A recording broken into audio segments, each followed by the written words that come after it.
और खबर यह है कि बहुत बड़ी जंग की तैयारी में है ईरान। ईरान ने सारे इंतजाम करने शुरू कर दिए हैं। ईरान में मिसाइल लॉन्चर्स की मूवमेंट देखी गई है। ऐसा हमला होगा जिसे दुनिया याद रखेगी। कुछ ऐसी धमकी दे रहा है ईरान, बातचीत नाकाम रही तो फिर जबरदस्त हमला करेंगे। युद्ध पर ईरान ग्लोबल का यह बहुत बड़ा दावा, और ईरान के इस दावे के बाद मिडिल ईस्ट में खलबली जैसा माहौल है।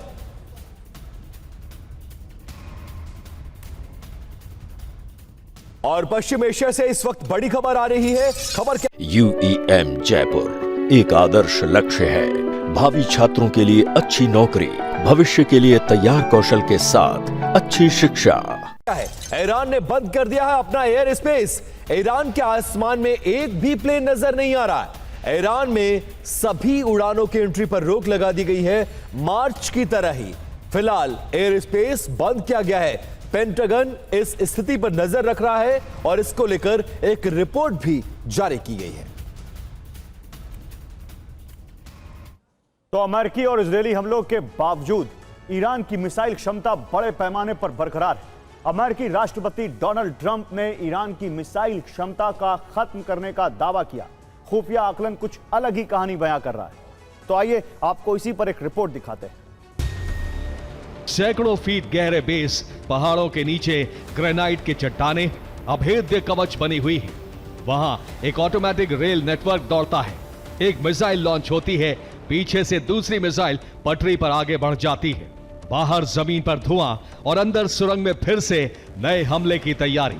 परमाणु हमले को भी झेलने में सक्षम ईरान के पाताल लोक की कहानी है।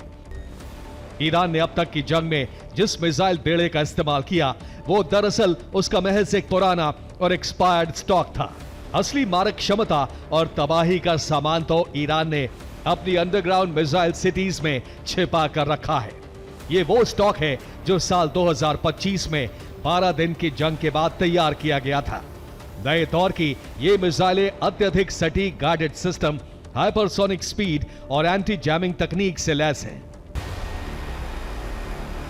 फतेह-1 पलक झपकते ही एयर डिफेंस को राख करने वाली हाइपरसोनिक मिसाइल। फतेह-2 हवा का रुख बदलकर टारगेट को नेस्तनाबूद करने वाली मिसाइल। सेजल इजराइल से लेकर यूरोप तक को सीधे टारगेट करने वाली मिसाइल।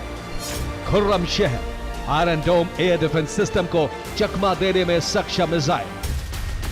फैक्ट नंबर 1, 50% लॉन्चर सलामत। यूएस इंटेलिजेंस का दावा, ईरान की आधी मिसाइल लॉन्चिंग क्षमता अभी भी बरकरार।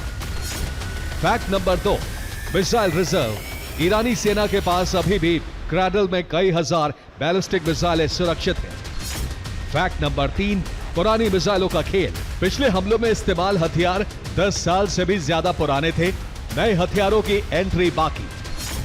फैक्ट नंबर 4, पाताल में युद्धाभ्यास।